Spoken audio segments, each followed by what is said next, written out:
शिकार भोर में ही निकल गया। राजा आज रात दावत में जंगली सुअर चाहता था। राजकुमार जोफ्रे अपने पिता के साथ सवार हुआ, इसलिए रॉब को भी शिकारियों में शामिल होने की अनुमति दी गई थी। चाचा benzene, जॉरी, Theon Greyjoy, sir Rodrick और यहाँ तक कि रानी का मजाकिया छोटा भाई भी उनके साथ सवार होकर निकल पड़ा था। आखिरकार यह आखिरी शिकार था। अगले दिन वे दक्षिण की ओर निकल पड़े। ब्रैन को जॉन और लड़कियों और रिकन के साथ पीछे छोड़ दिया गया था। लेकिन रिकन सिर्फ एक बच्चा था और लड़कियां सिर्फ लड़कियां थीं और जॉन और उसका भेड़िया कहीं नहीं मिला। ब्रैन ने उसे बहुत ज्यादा नहीं ढूंढा। उसे लगा कि जॉन उससे नाराज है। जॉन इन दिनों हर किसी से नाराज लग रहा था। ब्रैन को नहीं पता था कि क्यों। वो अंकल बेन के साथ दीवार पर जा रहा था, नाइट वॉच में शामिल होने के लिए। ये लगभग राजा के साथ दक्षिण की ओर जाने जैसा ही था। रॉब वह था जिसे वे पीछे छोड़ रहे थे, जॉन नहीं। कई दिनों तक ब्रैन को जाने का बेसब्री से इंतजार था। वो अपने घोड़े पर किंग्स रोड की सवारी करने जा रहा था, टट्टू नहीं बल्कि असली घोड़ा। उसके पिता राजा के हाथ होंगे और वे किंग्स लैंडिंग में लाल महल में रहने जा रहे थे, वह महल जिसे ड्रैगन लॉर्ड्स ने बनाया था। ओल्ड नान ने कहा कि वहां भूत थे और कालकोठरी जहां भयानक चीजें की गई थीं और दीवारों पर ड्रैगन के सिर थे। ये सोचकर ही ब्रैन कांप उठता था, लेकिन वह डरता नहीं था। वह कैसे डर सकता था? उसके पिता उसके साथ होंगे और राजा अपने सभी शूरवीरों और शपथ ली हुई तलवारों के साथ। ब्रैन किसी दिन खुद एक शूरवीर बनने जा रहा था, किंग्स गॉड में से एक। ओल्ड नान ने कहा कि वे पूरे राज्य में सबसे बेहतरीन तलवारें थीं। उनमें से केवल 7 थे और उन्होंने सफ़ेद कवच पहना था और उनकी कोई पत्नियां या बच्चे नहीं थे, लेकिन वे केवल राजा की सेवा करने के लिए रहते थे। ब्रैन सभी कहानियां जानता था। उनके नाम उसके लिए संगीत की तरह थे। मेरा शील्ड के सेरविन, सेर रायम रेडविन, प्रिंस एमोन द ड्रैगन नाइट, जुड़वा सेर एरिक और सेर एरिक, जो सैकड़ों साल पहले एक दूसरे की तलवारों पर मारे गए थे, जब भाई ने बहन से युद्ध में लड़ाई की थी, जिसे गायक ड्रैगन्स का नृत्य कहते थे। White bull, Gerold Hightower, Ser Arthur Dayne, the sword of the morning, Barristan the bold. King Robert के साथ किंग्सगॉड के 2 लोग उत्तर की ओर आए थे। ब्रैन ने उन्हें मुग्ध भाव से देखा था, कभी उनसे बात करने की हिम्मत नहीं जुटा पाया। सर बोरोस एक गंजा आदमी था जिसका चेहरा झबरा था और सर मिरिन की आंखें झुकी हुई थीं और दाढ़ी जंग के रंग की थी। सर जेमे लैनिस्टर कहानियों में दिखाए गए शूरवीरों की तरह दिखते थे और वो भी किंग्सगॉड के थे, लेकिन रॉब ने कहा कि उन्होंने बूढ़े पागल राजा को मार दिया है और अब उन्हें नहीं गिना जाना चाहिए। सबसे महान जीवित शूरवीर सर बैरिस्टन सेल्मी, बैरिस्टन द बोल्ड, किंग्सगॉड के लॉर्ड कमांडर थे। पिता ने वादा किया था कि जब वे किंग्स लैंडिंग पहुंचेंगे तो वे सर बैरिस्टन से मिलेंगे, और ब्रैन अपनी दीवार पर दिन चिन्हित कर रहा था, प्रस्थान करने के लिए उत्सुक, एक ऐसी दुनिया को देखने के लिए जिसका उसने केवल सपना देखा था और एक ऐसा जीवन शुरू करने के लिए जिसकी वह शायद ही कल्पना कर सकता था। लेकिन अब जब आखिरी दिन करीब था, अचानक ब्रैन को लगा कि वह खो गया है। विंटरफेल ही एकमात्र घर था जिसे वह जानता था। उसके पिता ने उससे कहा था कि उसे आज अलविदा कहना चाहिए, और उसने कोशिश भी की। शिकार के निकल जाने के बाद वह अपने भेड़िए को साथ लेकर महल में घूमता रहा ताकि पीछे छूट जाने वालों से मिल सके। ओल्ड नान और गेज नामक रसोया, मिकिन अपनी लोहार की दुकान में, होडोर नामक अस्तबल का लड़का जो बहुत मुस्कुराता था और अपने टट्टू का ख्याल रखता था और कभी भी होडोर के अलावा कुछ नहीं कहता था, कांच के बगीचे में रहने वाला वह आदमी जिसने उसे मिलने आने पर एक ब्लैकबेरी दी थी। लेकिन यह अच्छा नहीं था। वह पहले अस्तबल में गया था और वहां अपने टट्टू को उसके अस्तबल में देखा था। सिवाय इसके कि वह अब उसका टट्टू नहीं था, वह एक असली घोड़ा खरीद रहा था और टट्टू को पीछे छोड़ रहा था, और अचानक ब्रैन को बस बैठकर रोना था। वह मुड़ा और भाग गया इससे पहले कि होडोर और अन्य अस्तबल के लड़के उसकी आंखों में आंसू देख पाते। यह उसकी विदाई का अंत था। इसके बजाय ब्रैन ने सुबह अकेले ही गॉडवुड में बिताए, अपने भेड़िए को छड़ी लाने के लिए सिखाने की कोशिश की और असफल रहा। भेड़िया अपने पिता के कैनल में किसी भी शिकारी कुत्ते से ज्यादा होशियार था और ब्रायन ने कसम खाई होगी कि वह उससे कही गई हर बात को समझता था, लेकिन उसने लाठी का पीछा करने में बहुत कम दिलचस्पी दिखाई। वह अभी भी नाम तय करने की कोशिश कर रहा था। रॉब अपने ग्रे विंड को बुला रहा था, क्योंकि वह बहुत तेज दौड़ता था। सेंसा ने उसका नाम लेडी रखा था, और आर्या ने गानों में किसी पुरानी चुड़ैल रानी के नाम पर उसका नाम रखा था, और छोटे रिकन ने अपने शैगीडॉग को बुलाया था, जिसे ब्रायन ने डायरवुल्फ के लिए बहुत बेवकूफाना नाम समझा था। जॉन का भेड़िया, जो सफ़ेद था, घोस्ट था। ब्रायन चाहता था कि उसने पहले इस बारे में सोचा होता, भले ही उसका भेड़िया सफ़ेद नहीं था। उसने पिछले पखवाड़े में 100 नाम आजमाए थे, लेकिन उनमें से कोई भी सही नहीं लगा। आखिरकार वह छड़ी के खेल से थक गया और चढ़ाई करने का फैसला किया। वो कई हफ्तों से टूटे हुए टॉवर पर नहीं गया था, क्योंकि उसके साथ बहुत कुछ हुआ था, और यह उसका आखिरी मौका हो सकता था। वह गोडवुड के पार दौड़ा, और उस तालाब से बचने के लिए लंबा रास्ता लिया जहां हॉट ट्री उगता था। हॉट ट्री ने उसे हमेशा डरा दिया था। पेड़ों की आंखें नहीं होनी चाहिए, ब्रायन ने सोचा, या पत्तियां जो हाथों की तरह दिखती हों। उसका भेड़िया उसके पीछे दौड़ता हुआ आया। तुम यहीं रहो, उसने उसे पास के प्रारी वृक्ष के नीचे कहा। शस्त्रागार की दीवार, लेट जाओ। ठीक है, अब रुको। भेड़िए ने वैसा ही किया जैसा उसे बताया गया था। ब्रायन ने उसके कानों के पीछे खरोंचा, फिर मुड़ा, छलांग लगाई, एक छोटी शाखा पकड़ी और खुद को ऊपर खींच लिया। वह पेड़ पर आधे रास्ते तक पहुंच गया था, आसानी से एक शाखा से दूसरी शाखा पर जा रहा था। तभी भेड़िया अपने पैरों पर खड़ा हुआ और चीखना शुरू कर दिया। ब्रायन ने पीछे मुड़कर देखा। उसका भेड़िया चुप हो गया, अपनी पीली आंखों से उसे घूर रहा था। उसके अंदर एक अजीब सी ठंडक दौड़ गई। वह फिर से चढ़ने लगा। एक बार फिर भेड़िया चिल्लाया। चुप हो जाओ, वह चिल्लाया। बैठ जाओ, रुको, तुम माँ से भी बदतर हो। चीख पुकार ने उसे पेड़ पर चढ़ने तक पीछा किया, जब तक कि वह शस्त्रागार की छत पर कूदकर नजरों से ओझल नहीं हो गया। विंटरफेल की छतें ब्रायन का दूसरा घर थीं। उसकी माँ अक्सर कहती थी कि ब्रायन चलने से पहले ही चढ़ना सीख गया था। ब्रायन चल सकता था, उसे याद नहीं कि उसने पहली बार चलना कब सीखा था, लेकिन उसे ये भी याद नहीं था कि उसने कब चढ़ना शुरू किया था, इसलिए उसने सोचा कि यह सच ही होगा। एक लड़के के लिए विंटरफेल दीवारों और टावरों और आंगनों और सुरंगों का एक ग्रे पत्थर का भूल भुलैया था जो सभी दिशाओं में फैला हुआ था। महल के पुराने हिस्सों में हॉल ऊपर और नीचे झुके हुए थे ताकि आप ये भी सुनिश्चित न कर सके कि आप किस मंजिल पर हैं। ये जगह सदियों से किसी विशालकाय पत्थर के पेड़ की तरह बड़ी है, मिस्टर लुविन ने एक बार उसे बताया था, और इसकी शाखाएं टेढ़ी मेढ़ी और मोटी और मुड़ी हुई थीं, इसकी जड़ें धरती में गहराई तक धंसी हुई थीं।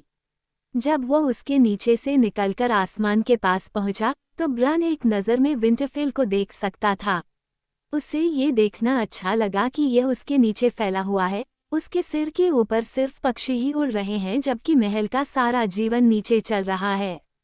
ब्रायन घंटों तक आकारहीन, बारिश से थके हुए गॉगॉयल्स के बीच बैठ सकता था जो फर्स्ट कीप पर मदराते थे। ये सब देखते हुए यार्ड में लकड़ी और स्टील से ड्रिलिंग करने वाले लोग, ग्लास गार्डन में अपनी सब्जियां संभालते रसोई, कैनल में इधर उधर भागते बेचैन कुत्ते, गोडवुड की खामोशी, कपड़े धोने के कुएं के पास गपशप करती लड़कियां। इससे उसे ऐसा महसूस होता था कि वह महल का स्वामी है, एक तरह से जिसे रॉब भी कभी नहीं जान पाएगा। इसने उसे विंटरफेल के रहस्य भी सिखाए। बिल्डरों ने धरती को समतल भी नहीं किया था, विंटरफेल की दीवारों के पीछे पहाड़ियां और घाटियां थीं। एक ढका हुआ पुल था जो घंटी टॉवर की चौथी मंजिल से लेकर रूकरी की दूसरी मंजिल तक जाता था। ब्रायन को इस बारे में पता था, और वह जानता था कि आप दक्षिणी द्वार से भीतरी दीवार के अंदर जा सकते हैं, 3 मंजिल चढ़ सकते हैं और पत्थर में एक संकरी सुरंग के माध्यम से विंटरफेल के चारों ओर दौड़ सकते हैं, और फिर उत्तरी द्वार पर जमीनी स्तर पर आ सकते हैं, जहां आपके ऊपर 100 फीट की दीवार लटकी हुई है। ब्रायन को यकीन था कि मास्टर लुविन को भी यह नहीं पता था। उसकी मां को डर था कि एक दिन ब्रायन दीवार से फिसलकर खुदकुशी कर लेगा। उसने उससे कहा कि वह ऐसा नहीं करेगा, लेकिन उसने कभी उस पर विश्वास नहीं किया। एक बार उसने उससे वादा करवाया कि वो जमीन पर ही रहेगा।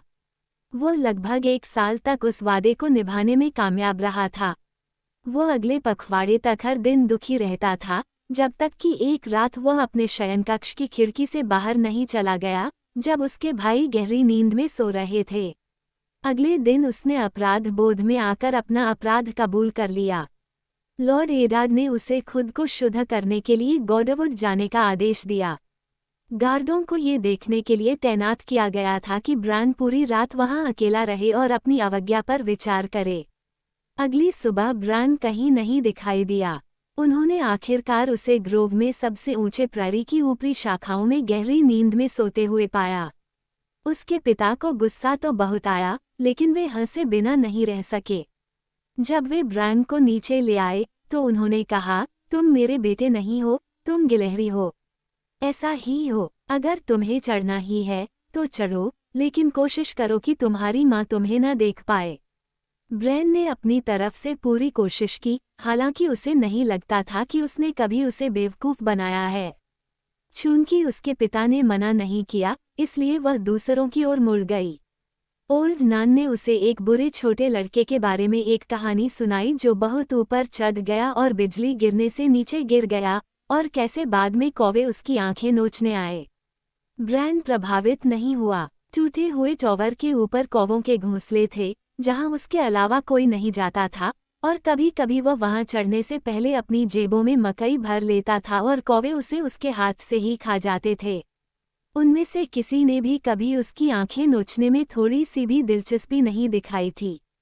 बाद में मास्टर लुविन ने एक छोटा सा मिट्टी का बर्तन बनाने वाला लड़का बनाया और उसे ब्रैन के कपड़े पहनाए और उसे दीवार से नीचे यार्ड में फेंक दिया, ताकि ये दिखाया जा सके कि अगर ब्रैन गिर गया तो उसका क्या होगा।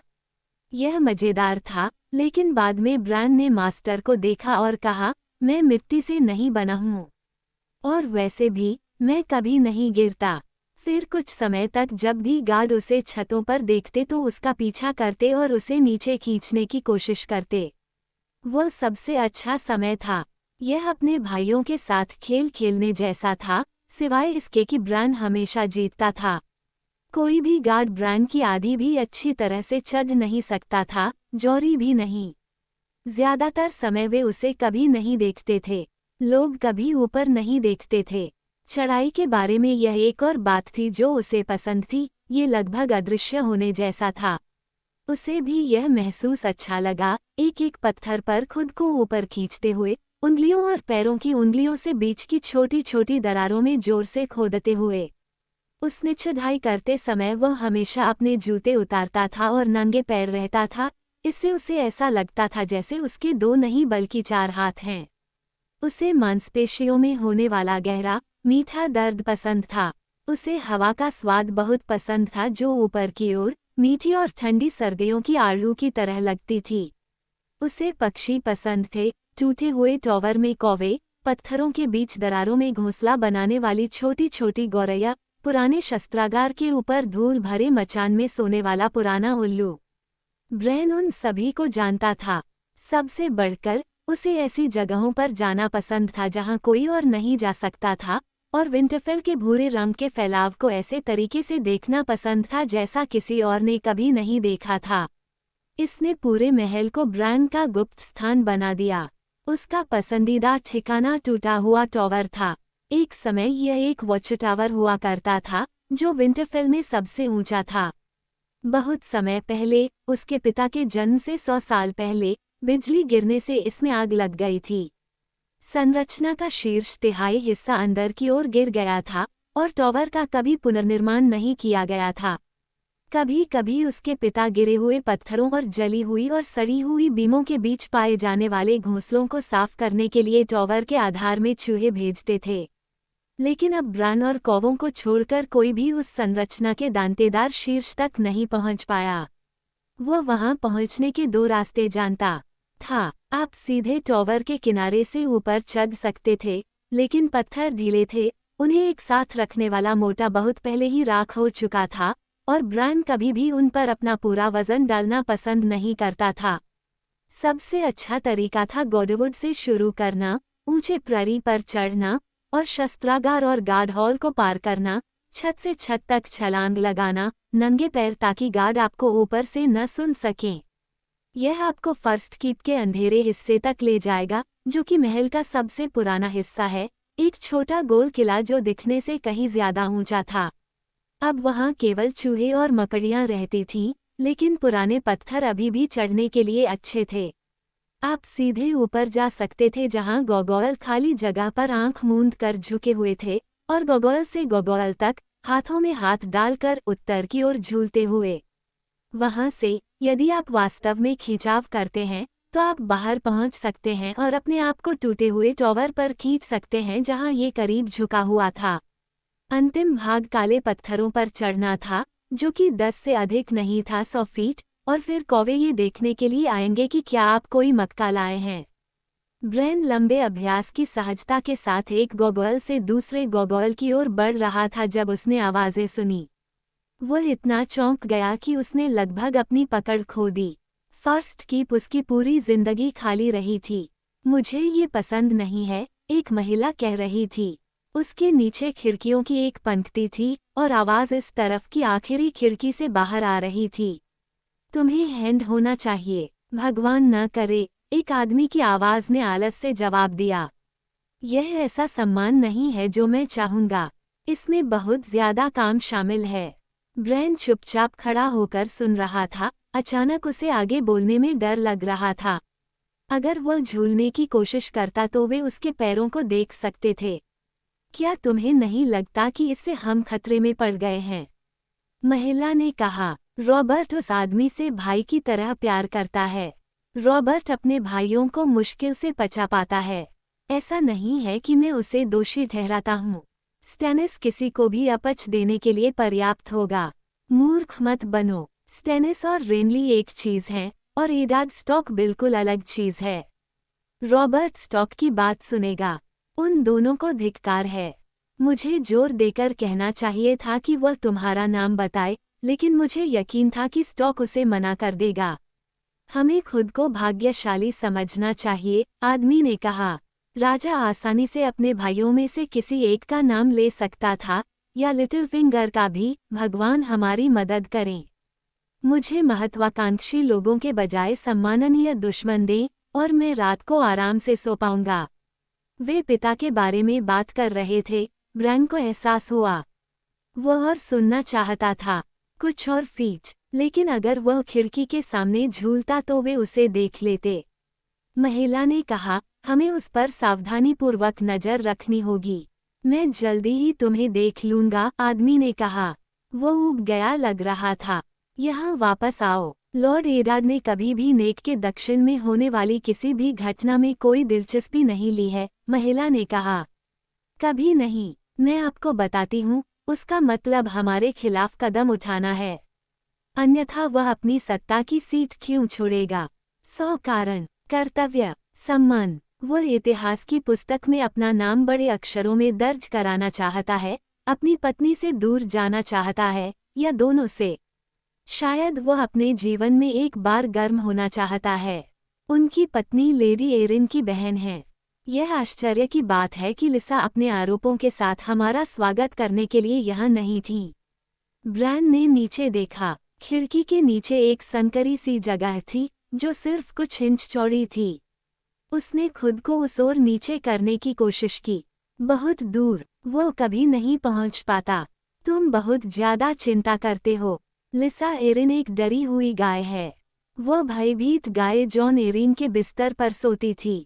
अगर उसे कुछ पता होता तो वो किंग्स लैंडिंग से भागने से पहले रॉबर्ट के पास जाती।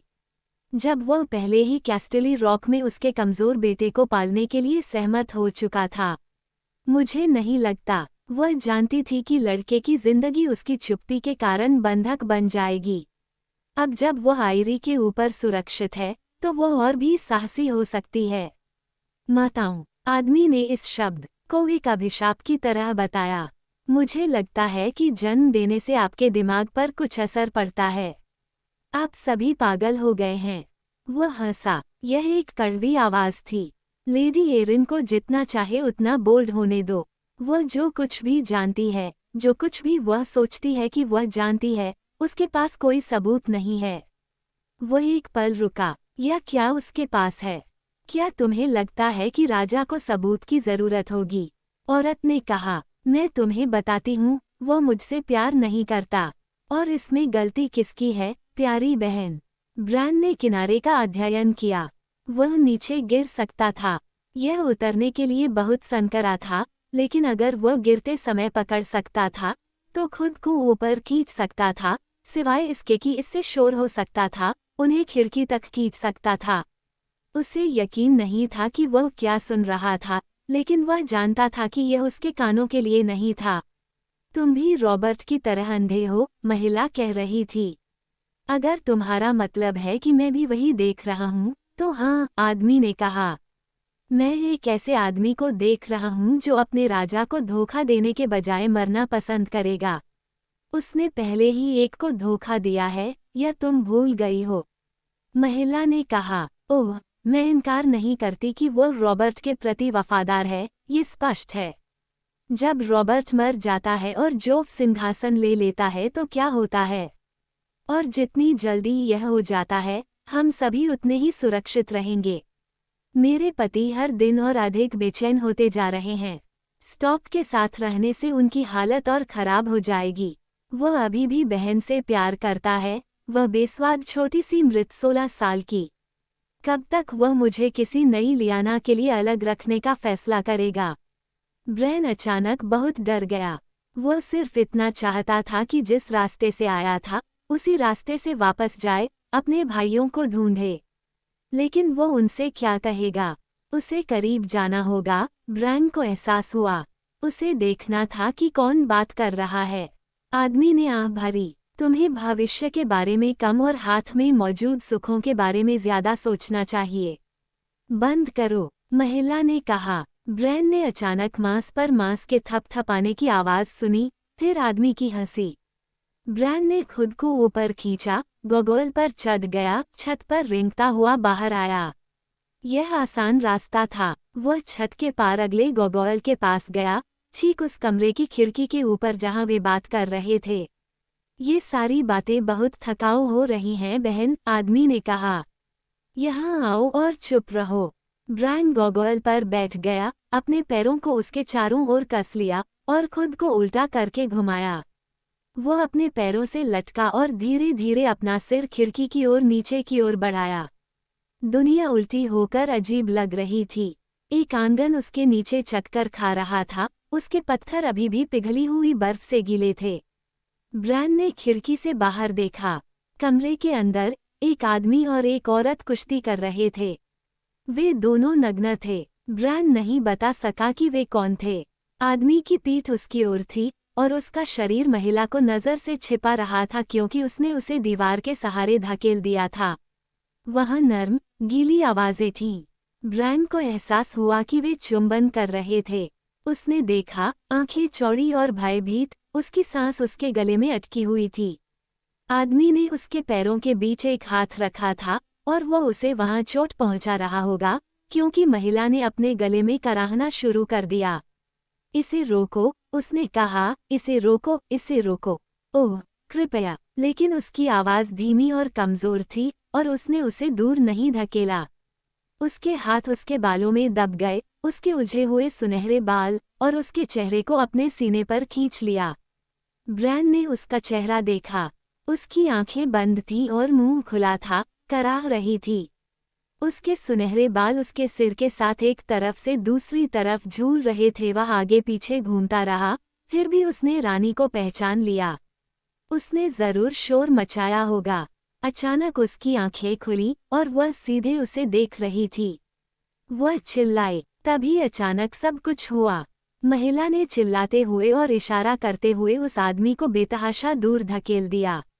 ब्रैन ने खुद को ऊपर खींचने की कोशिश की और गोगोल तक पहुंचने के लिए वह दुगना झुक गया। वह बहुत जल्दी में था। उसका हाथ बेकार में चिकने पत्थर पर घिस गया और घबराहट में उसके पैर फिसल गए और अचानक वह गिरने लगा। एक पल के लिए चक्कर आया। खिड़की के सामने से गुजरते ही एक घिनौना झटका लगा। उसने एक हाथ बाहर निकाला, किनारे को पकड़ा, उसे खो दिया, फिर दूसरे हाथ से उसे फिर से पकड़ लिया। वह इमारत से जोर से टकराया। टक्कर से उसकी सांस रुक गई। ब्रैन एक हाथ से लटक गया, हाँफ रहा था। उसके ऊपर की खिड़की में चेहरे दिखाई दिए, रानी। और अब ब्रैन ने अपने बगल में खड़े आदमी को पहचान लिया। वे दोनों दर्पण में दिखने वाले प्रतिबिंबों की तरह एक जैसे लग रहे थे। उसने हमें देख लिया, महिला ने तीखी आवाज में कहा। तो उसने ऐसा ही किया, आदमी ने कहा। ब्रैन की उंगलियां फिसलने लगीं। उसने दूसरे हाथ से किनारे को पकड़ लिया। नाखून पत्थर में धंस गए। आदमी नीचे पहुंचा। मेरा हाथ थाम लो, उसने कहा, इससे पहले कि तुम गिर जाओ। ब्रैन ने उसकी बांह पकड़ी और पूरी ताकत से उसे कसकर पकड़ लिया। आदमी ने उसे घसीटकर किनारे पर ले गया। तुम क्या कर रहे हो? महिला ने पूछा। आदमी ने उसकी बात अनसुनी कर दी। वो बहुत ताकतवर था। उसने ब्रैन को खिड़की के किनारे खड़ा कर दिया। तुम कितने साल के हो, लड़के? 7, ब्रैन ने राहत से कांपते हुए कहा। उसकी उंगलियों ने उस आदमी की बाह में गहरे घाव कर दिए थे। उसने शर्मिंदगी से हाथ छोड़ दिया। आदमी ने महिला की तरफ देखा। मैं प्यार के लिए जो कुछ भी करता हूँ, उसने घृणा से कहा। उसने ब्रैन को धक्का दिया। चीखते हुए ब्रैन खिड़की से बाहर खाली हवा में पीछे की ओर चला गया। पकड़ने के लिए कुछ भी नहीं था। आंगन उसके स्वागत के लिए दौड़ पड़ा। दूर कहीं एक भेड़िया चिल्ला रहा था। कौवे टूटे हुए टॉवर के चारों ओर चक्कर लगा रहे थे, मकई की प्रतीक्षा कर रहे थे।